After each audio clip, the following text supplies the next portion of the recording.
Hi, welcome today. This is another podcast of Operation High Ground. I'm Rick Norling. I'm the Executive Director of Operation High Ground. We're going to be talking a little bit today with John Schumacher. He's an Army chaplain, colonel. We're going to be talking about John and his book, A Soldier of God Remembers. And tune in at the end of this and we'll tell you exactly how you can order this, or certainly go to our website at operationhighground.org and get information regarding this publication and how you can use this as a resource for your group. John, I'm looking at your book here, Soldier of God Remembers. Excellent book. In fact, I'm so excited about it. I give it out to people whenever I get a chance. I've only read it about 3 or 4 times, and I think it's probably time to go 4 or 5 times. It's one of my favorite articles that I'm reading. But John, we're talking about this program, and the whole idea of this series that we're putting together is to kind of tell your story to the civilian community and make them aware of actually what's happening. As many of the people that you know, but I mean, as many of the people that we're going to be hearing this broadcast really don't have an idea of much of what the soldier goes through as they try to reintegrate. Many people figure that it's no different than changing a job, changing a new career or something like that, and they really don't pay a lot of attention to it. And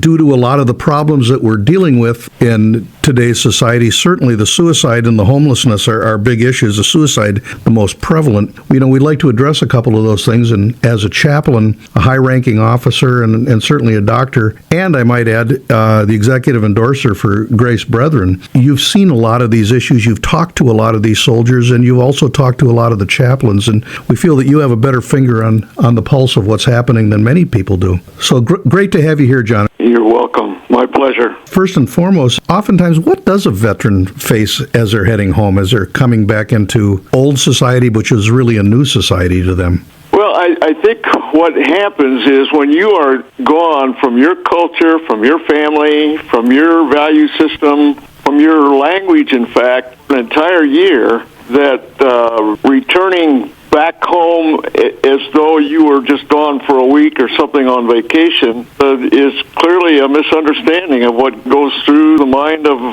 any soldier coming back from the combat zone. There's a big adjustment.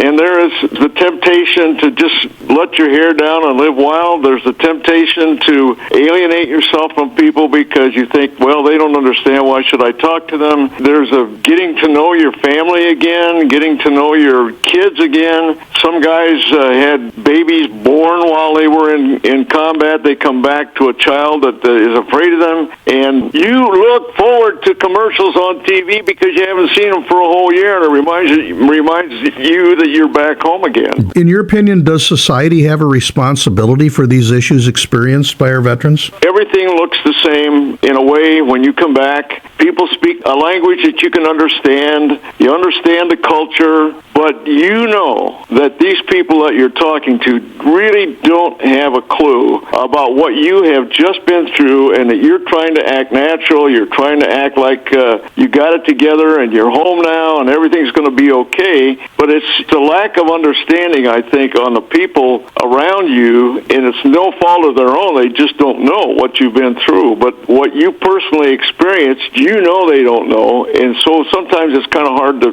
break through that, and it takes time. And if you try to rush it, and if you try to act like it's not an issue, then you're just going to complicate things even more. But I think a sincere awareness on the part of the soldier of what he's returning to is a big factor in his adjustment. When you're dealing with emotional trauma in a veteran's life, and if it isn't treated, the end result, certainly could be, as we all know, substance abuse, marital failure, and even lastly, and definitely the worst, would be suicide, not to mention homelessness and the rest of the issues. But what do you look for, to find that help that would be required? I have a little bit of a kind of a cynical, maybe that's not a good word, but cynical response to people who try to counsel vets because they haven't been there, they don't know what it means, they don't know the depth of what it means to have seen 17 of their friends stacked in a pile of dead bodies at one time, or seeing the corpses that are drug out of vehicles, or seeing the helicopter fly in with a bunch of body bags. It's just hard to think that anybody is going to be able to understand that unless you have been there and experienced that. And so I think sometimes counselors need to be counseled on how they take care of vets when they return, because this vet is not your normal person walking in for counseling. There's a whole gamut of things that this guy has experienced, and we had guys that got their wives left them while they were fighting for their country, and so they go back to a broken marriage and alienated children. Where would they go to find help? I mean, are we limited to just the VA, or are there outside areas of knowledge that people can go to? Part of it has to do with the strength of the emotional makeup of the vet. If he thinks that he's going to go to talk to somebody that's going to put him back on track and who has never heard a shot fired in anger, I think he's expecting too much. Now, let me give you an illustration. I went to the VA because I thought perhaps I was experiencing some post-traumatic stress, but when we came back from Vietnam, that wasn't even mentioned. It was like, suck it up, be tough, and swallow it. And so I talked to one of the psychologists at the VA, and she said, have you had any counseling? And I said, counseling, ma'am, all due respect, is not what I need. I need to know how to deal with memory. And you can't counsel away memory. Have you been diagnosed with PTSD? I have. VA awarded that as a disability. So there is a legal process with the VA. They recognize that you do have a problem. The difference is we didn't have anything like that when we got back. And when we needed it, and when we needed the affirmation and the appreciation and all of that, we didn't have that. We felt, because of that, we felt like we were very alone, and we were, unless we ran into another vet and then we could talk. But people will say, my dad never talks about his experiences. Well, my response to them is, if he finds another vet, he will. That's a good point. How does a PTSD or post-traumatic stress manifest in your life? In my life, it was really the Gulf War, because people were coming back and it was being recognized. And I thought, oh, this guy lost a friend and he's got PTSD. He's been gone from his family and he's got PTSD. Well, I don't want to sound self-serving, but I went through more than a lot of these guys did in terms of what I saw, experienced, especially since I had 2 tours in Vietnam. And I began to face up to the fact that my memories were coming back to eat me up. I found myself not wanting to watch real violent combat films anymore. I found myself studiously avoiding anything on TV that had to do with Vietnam, and found myself slipping into thinking about what I had personally experienced in the whole arena of being there and flying around all the time and being in danger all the time, which was part of the life that you lived there. But then when you get back and you start facing some of that stuff, you say, oh my gosh, and it does bother you, and you try to avoid it. Based on what you just said, some vets feel like their sacrifices and the sacrifices of fellow soldiers didn't mean much. That's a response that comes from not knowing what these guys have experienced. And when you get to the part that bothers people when you talk, then you shut yourself down. And sometimes people say, oh my gosh, you were in Vietnam, oh my gosh. And so that sort of seals you off. And it's almost, the people that counsel vets ought to be vets, and ought to be vets with PTSD, because then they know how to get to the heart of the issue. John, in your case, do some of the vets have spiritual insights that help them sustain them, or does that not matter in a PTSD case? In my case, my calling was clear and unmistakable. God clearly indicated to me that was going to be my life, to be a military chaplain. And so I went in with that confidence that I was following God's call, and that wasn't going to always be easy, because that meant leaving my family, that meant seeing hard things, that meant being scared and all of that. It does strengthen me a great deal, and falling back on the fact that I was called, I wanted to be there. Even then, I still had problems, especially when I was called to go back for a second tour, and that was extremely difficult for me. But once I got there, took a shower, got on the plane, and got to my final destination, I knew I was right where God wanted me. That's good, John. Is there some level of spirituality that touches the other vets that you'd think, you're a chaplain, so you're kind of it's kind of ingrained in you, like it is, with many of us, but,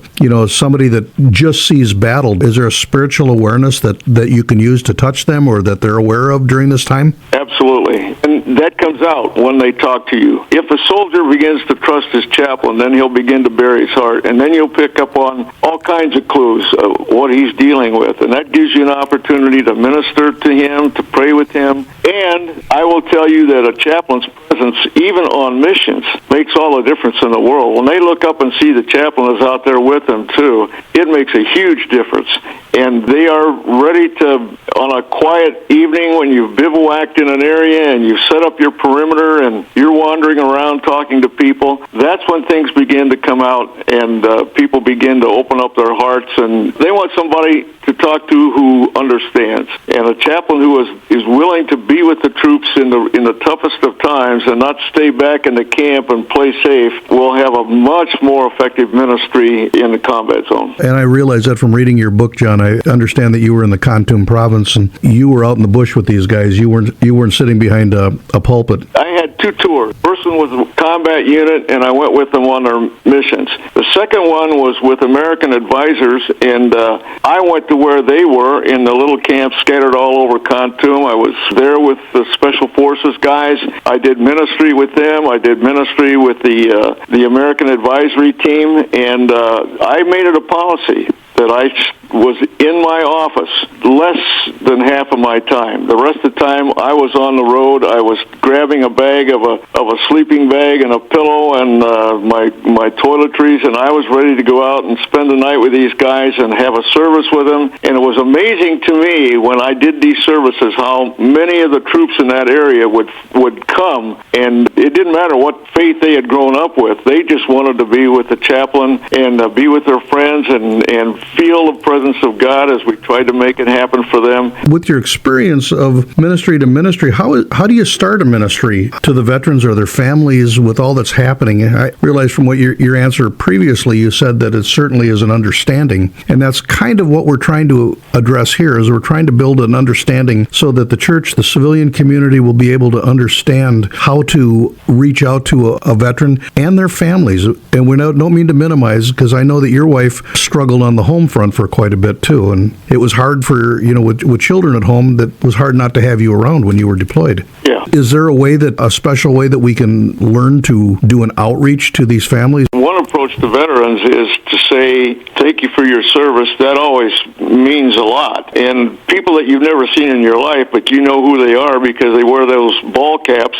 And I find World War II guys that I stop and thank them for their service. And the minute I'd let them know that I was also under fire and that I was in Vietnam and that I've had my taste of war, they begin to open up and probably accept you as an equal, like they would not accept others because they know you understand what they went through, even though that was so long ago. I think that telling people, as I would like to tell them, thank them for their service. Tell them that you really appreciate what they went through. If you've had that experience, let them know. Let them know. And say, I know what you've been through. A lot of people can't say that. I know what you've been through. I know your feelings and your problems of adjustments and so on. And sometimes people, that trigger will then open them up to begin to talk. And as I said, I've had family members say, my dad never opened up and talked. My husband never opened up and talked. He didn't tell me much. There are still some things that I haven't told my wife about having been in combat, what I saw. Would you say that in a church setting, trying to find veterans within the church group to find out that that's a network to be able to tie in